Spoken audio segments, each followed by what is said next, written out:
Welcome, everybody, to the third episode of the Off the Record podcast. My name is Anderson. My name is James. And we are going to get straight into it. Today, we are going to be doing the top 5 most disappointing teams and surprising teams in the MLB this season. We're going to do an agree or disagree segment, and then we are going to do a review of the NBA playoffs so far. James, would you like to get us started? Yeah. So, I'm going to go from 5th to 1st on the disappointing, and I'll probably do the same with surprising. I also have an honorable mention, so I'm going to get into it. So, to start us off, my honorable mention team is going to be the Philadelphia Phillies. Right now, they are currently, with the 27-27 record, dead even. And to state this episode being filmed on Thursday, it'll be coming on Friday, but also these records were 2 days ago, so a little bit behind, so I apologize for that. So, getting back into it, the Phillies are 27-27, sitting at third in the NL East. I feel like this team should be a lot better. They are a little bit disappointing. Bryce Harper has been underperforming. Kyle Schwarber, he's been doing good. I believe he is second in the MLB in home runs, probably first now. But, he's basically carrying this team in 27-27. It's definitely an underperformance. Then we'll go to 5th. It's the Seattle Mariners. Cal Riley, what a fall-off year for him. I know he's been a little bit injured, but, man, he has just been a struggle. Sitting at 26-29 and the second in the AL West. It's a weak division, so I'm assuming. Personally, I'm shocked by the Mariners being 26-29. Oh, yeah. I mean, they have a very weak division, too. Considering that they were very close to the World Series last year, I thought that they were going to have a really good season. Yeah. I mean, if you look at power rankings preseason, they were projected at 4th place? Yeah, definitely top 5. So you do have to realize that even though I don't think I still think the Mariners will win the AL West and will be able to make the playoffs. This is just very disappointing. It is. Number 4. A lot of people probably think this should be number 2, arguably number 1. It's the Detroit Tigers, sitting at 21-33, and they're last in the AL Central. The only reason why I'm putting them at 4th and not 1 or 2 is because they have battled with injuries. Best players, you got Javi Baez, you got the guy from who used to play for the Yankees. Can't think of his name right now. But just a lot of key factors in this team right now, and I think they'll eventually bounce back. Also, Tarek Skubal being injured. So again, just injuries have screwed this team over this year. I'm assuming they'll bounce back once everyone gets healthy, though. Then for my number 3 team, I have the Toronto Blue Jays sitting at 25-29 with third in the AL East. Made the World Series last year. Yeah. Just like, what else do you want me to say? Then number 2, it's kind of a tie for 2-1, but it's just record here. It's going to be the Boston Red Sox, and what a disappointing year. Made the playoffs last year. They're worse in the AL East, sitting at 22-30, like I said. But just a disappointing year, just down year. All these teams down year, but I feel like the Red Sox, they're starting to catch on a little bit on fire after last night's win, 18-0 against the Atlanta Braves. Big. What division are the Braves again? The Braves are in, I believe, the NL East. Oh, yes, NL East. So, yeah. So, I believe so. I don't know. Won the NL East, but probably not the NL East. Anyway, my final team here is the New York Mets, and I think this is kind of obvious. Yeah. Had a big offseason spending, and they are just absolutely terrible. Soto underperforming. Everyone on that team is just underperforming. I mean, that's what traders get, right? Mm-hmm. Shouldn't have left the Yankees, Soto. We gave you more money. Yeah. Well, now we'll go to surprising. My honorable mention team here is the Tampa Bay Rays. They're first in the AL East, but all might be asking why. The reason is, they're overrated. Just plain up overrated. Okay, we'll talk about that later. But yes, considering that they are 34-17, you have to put them as an honorable mention. Yeah, and then foreshadowing again, guys. All right, so then at number 5th, I have the Chicago White Sox. What a bounce back year. They're second in the AL East. They got a shot to potentially even win that division. What do we think of it? The AL Central. AL Central, excuse me, guys, sorry. Yeah, I think they could do really good. And then number 4, we have the Nationals. I mean, they're second in the NL East. Last year they were not very good. I predicted them to be much worse than they are currently. And while they don't have a amazing record, they are doing very well. Yeah, I mean, bunch of surprises right here. But going number 3, which I got the Pittsburgh Pirates. Basically, the NL Central is dominating this list. You got 3 teams on here. It's because this division has been very, very surprising. You have, well, as I said, well, actually no, excuse me, 3, 2, and 1 all are NL Central. But yeah, Pirates, Paul Skeens. I mean, he's been a little bit down here actually, in my opinion. But this team is they made some all season moves for the first time, and look where they are now. Even though they're 5th in the NL Central, they're 28 and 26. It's a tough division. Then we'll go to number 4th place in the NL Central, which I got the Reds at 28 and 25. Really good year for them. It just, man, I mean, I kind of expected them to be in this position, but like they are definitely in a tough NL Central. They're performing really well.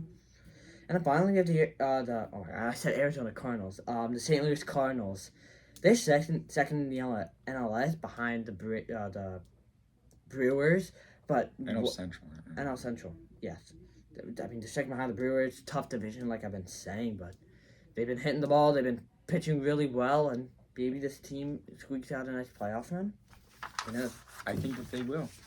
Okay, now we're going to get into our opinion segment. We're going to be doing, I'm going to read off a claim, and me and James are going to decide whether or not we agree or we disagree with that claim. Mm-hmm. So, the first claim is, if the Knicks win the NBA Finals, they are the greatest playoff team in the history of the NBA. James, you can lead us off with that. Me personally, I disagree with that strongly. Well, not strongly, but I mean, again, they are making a really, really strong claim for it. The Knicks right now, they're currently 4th in all-time points per game. For teams that went to the NBA Finals, the problem is they're 84 and 85. Lakers average, which is my argument. The Lakers had an average 126.3. To match that, they must get 139.1 points per game in a 7-game series. In a 7-game series. We actually agree on this. Sorry to cut you off, James, but yeah. I do want to clarify something. If the Knicks played in a 7-game series, they'd have to average 139.1 points per game to catch up to the 84-85 Lakers, and then they'd have to and then if it was a 4-game series, they'd have to do 148.7 points per game. Yeah. We mentioned that specifically because if the Knicks played in a 7-game series, then they would be 16-5. That would be their final record. While if they sweep, they're 16-2. The 2016 Warriors went 16-1. Therefore, if the Knicks get that points per game that they need to overtake the Lakers, but then they don't, but then they lose a couple of games, they're not going to have enough win percentage to even compete with the 2016 Warriors. Yeah, and to cap that off, I believe the 16-17 Warriors did not win. Did they win the NBA? Yes, they won 4-1. They did not lose a single game. I mean, they only lost 1 game in the finals to the Cavaliers. Oh, wait, I thought that was the year Cavs came back against the Warriors. Maybe that was the year after. Okay, so I'm just getting my years confused. But going with the Warriors, I mean, I'm looking at this right now, and I'm going to read off the sheet for y'all. Knicks played 14. Warriors played 17. Well, the Knicks will have to play. Yeah, and then eventually. So, field goal average, the Warriors are significantly cannot say that word correctly, but they're up by 2.4%. In comparison, they also have played 3 more games. Field goal percentage for the Knicks right now is better, but I feel like that's going to drop as they play more games. But honestly, the points, Knicks are averaging 0.6 more, but this year. But if the Knicks end up scoring less than 118 or 117, can't do math off the top of my head, but if they score less than that, the Warriors will probably have more points per game on average. Okay, we're gonna go into our second one. James, you want to read off the claim? Yep, sure. All right, so the Rays are the most overrated team in baseball right now. I completely agree with this claim. The Rays currently are number 3 in power rankings on Pitcher List, number 2 on MLB.com, number 4 on CBS Sports, and number 3 on The Athletic. Though despite this, the Rays are 28th in plate appearances, 11th in runs, 9th in hits, 28th in home runs, 12th in RBIs, and 5th in stolen bases. That sounds good, but they're also first in being caught stealing bases, or like they've been caught the most times. Yeah. And then they're 21st on bases on balls. Which walks. What they really succeed in is their on base percentage and how many times they get stricken out. They are the team that's been stricken out the least, and they are 3rd in on base percentage. Though while that part of them is really good, their point differential is only plus 24.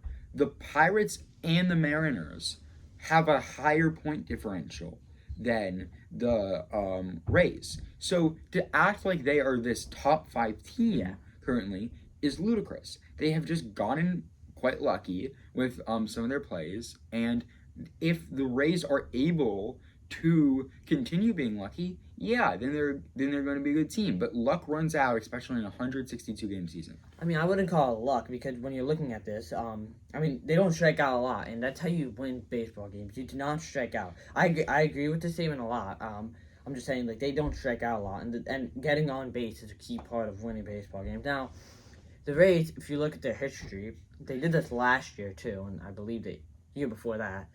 I don't think they're actually decent, but they did the last year too, where they were like first in the AL East by the freaking All-Star break, and then they ended up selling. And they do this like basically every year, and so it's like, is there a point that this team is starting to get a little bit overrated? And I think we both agree yes. And I'm gonna do the next one for Anderson. The final one being, are the Lions going to be the Lions are going to be the best team in the NFL next season? Anderson, what do you think? I strongly disagree with this. I think that the Lions, while are going to be a good team and even could have Super Bowl aspirations, I don't think they're going to make the Super Bowl, but I do think that they could be. I think that they could, are not going to be. The NFC is too good. You have the NFC West, which has the 49ers, the Rams, and the defending champions Seahawks. You have the Lions division of the NFC North with both the Vikings, Bears, and Packers. I know the Vikings aren't as good as the other two teams mentioned, but the Packers and Bears are both very good teams. So you have to consider that. Then there's other teams in the NFC. There's the Eagles. The Giants could be okay this year. If they can get their locker room in check. You could see some NFC South teams being a dark horse. You could see the Falcons, right? So, acting as if a team like the Lions, comparative to a team like the Seahawks, the Rams, and then even some AFC teams like the Patriots, the Bills, the Chiefs, right, is kind of crazy to me, considering how tough of a division the Lions are going to have. I mean, I believe. Well, actually, I know this for a fact because it's kind of all over social media. But the Lions have, also CBS and ESPN. But my point is that the Lions have the easiest schedule in the league this year, but despite their division being so tough. It's a very, really, really easy schedule. So, we'll see what happens. But so you agree with the claim that they're going to be the best team? I don't. I think there are much other more competitive teams. I think the NFC North is just going to be a little bit too tough for them. Probably a couple losses here and there, maybe like 4 or 5, but 4 or 5 losses is not going to make you the best team in the NFL by far. Yeah, Micah Parsons is going to be back for the Packers. Yeah. Caleb Williams, if Caleb Williams continues the way he was playing last year with his godlike clutch abilities, then there is going to be some major problems. Okay, James, now we're going to be doing the NBA playoffs. James, you want to start us off for the Knicks vs. Cavs? course. All right. So in the next versus Cavs series, but there's also going to be debate at the end of this. Is this currently the greatest playoffs in NBA history? We'll get into that a little bit later. But to start us off, Knicks Cavs. The Knicks are on an 11-game winning streak, absolutely sweeping the Cavs, looking complete and utter. Really? 10-game winning streak. 11 because 10. Well, do the math. It Three against the Hawks. No, plus 4. It was 2 against the Hawks. They were 2-2 against the Hawks. No, it's 2-1. Yeah, it was not 3. It was 2-1 rather. Yeah, maybe you're right. Anyway, yeah, it's 11. So, anyways, point is, Knicks 4-0, absolutely dominant, 11-game playoff winning streak, looking really, really strong as always. Probably the best team in the NBA, in my opinion. But Jalen Brunson knocking down threes, just doing it again. I mean, a little bit of a down actually. I mean, he played great, but a little bit of a down series for Brunson. He was 182% from threes, which is definitely down. Yeah, 0.182. Excuse me, sorry, 1.182. But then he also had big names like Landry Shamet, who absolutely came up. Landry Shamet, excuse me, I'm sorry. Not Laundry, excuse me, guys. I'm sorry. Landry Shamet. Laundry Shamet. Who just absolutely buckets from 3. 0.917, absolutely insane coming off the bench for the Knicks. And then you also have guys like, Josh Hart, Yep. Karl-Anthony Towns.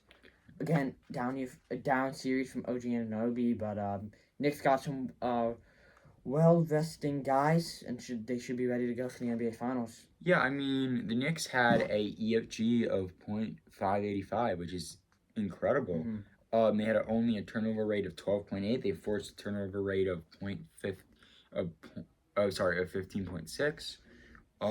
They had an offensive rebound rate of 28 and only allowed a 21.5 offensive rebound rate.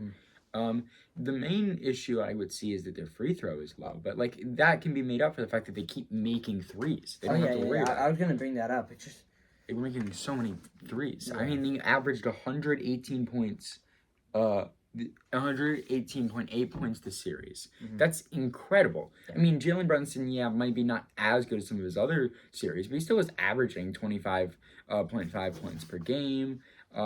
He still had like 10 turnovers. Forced turnovers. He had like 7.8 assists per game.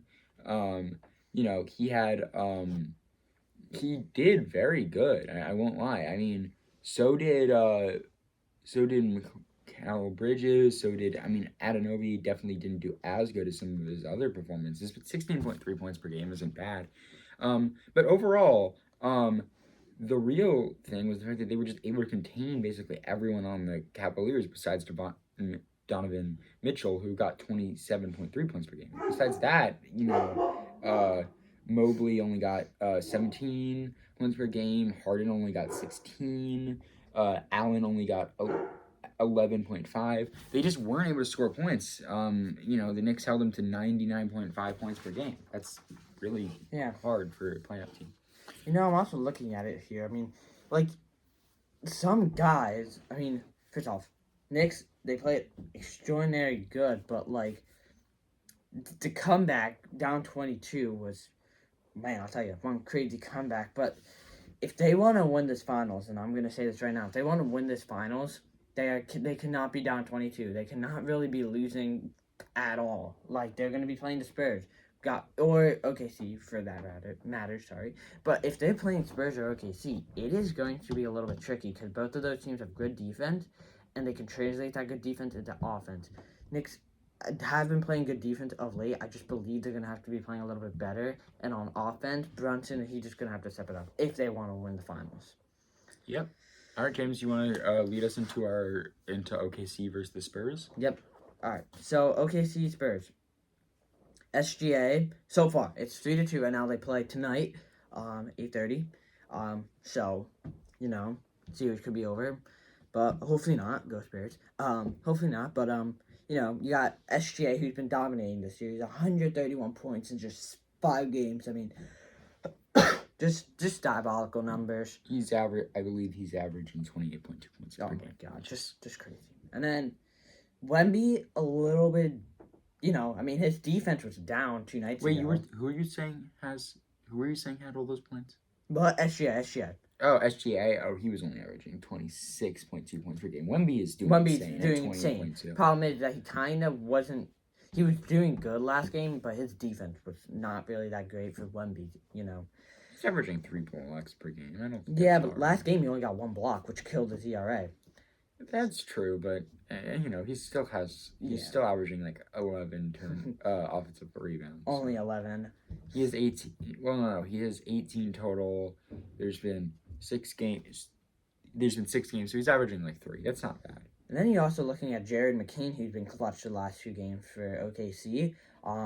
He's at, I believe, well, he's averaging 13.4 points a game, but he's been really good, percentage-wise, everything.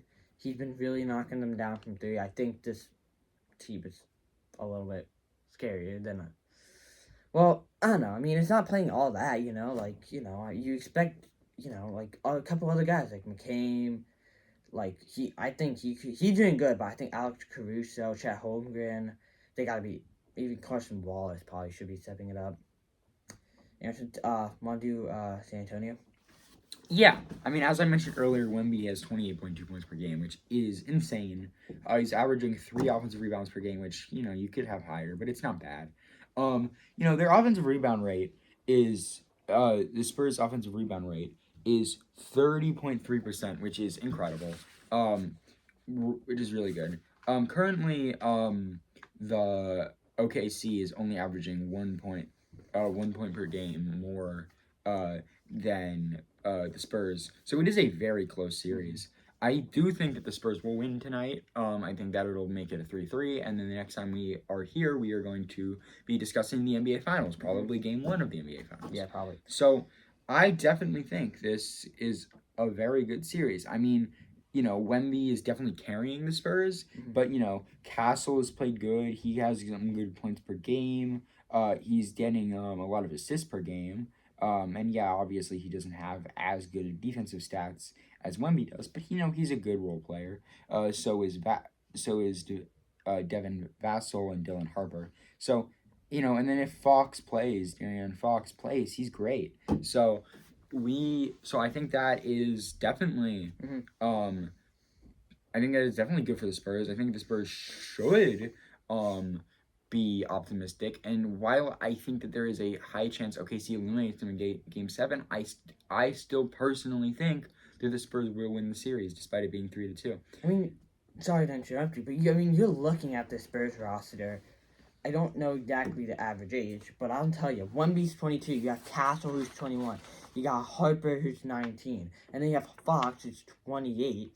Those are like 4 guys right there who are under the age of 30. So it's a very, very young team. Yeah, Harper's 19, Vassell's 25, Castle's 21, Wemby's 22, as you said. I mean, just young, and that's one thing I think. Julian's 24, right? Like a lot of it's just a little bit of a young team for me to see them going to the finals. I don't think that how young a team is necessarily. I mean, the OKC is a very young team. I mean, SGA is 27, Alex Caruso 31. Yeah, but McCain's 21. Yeah. Chat is 23. Yeah. Wallace is 22.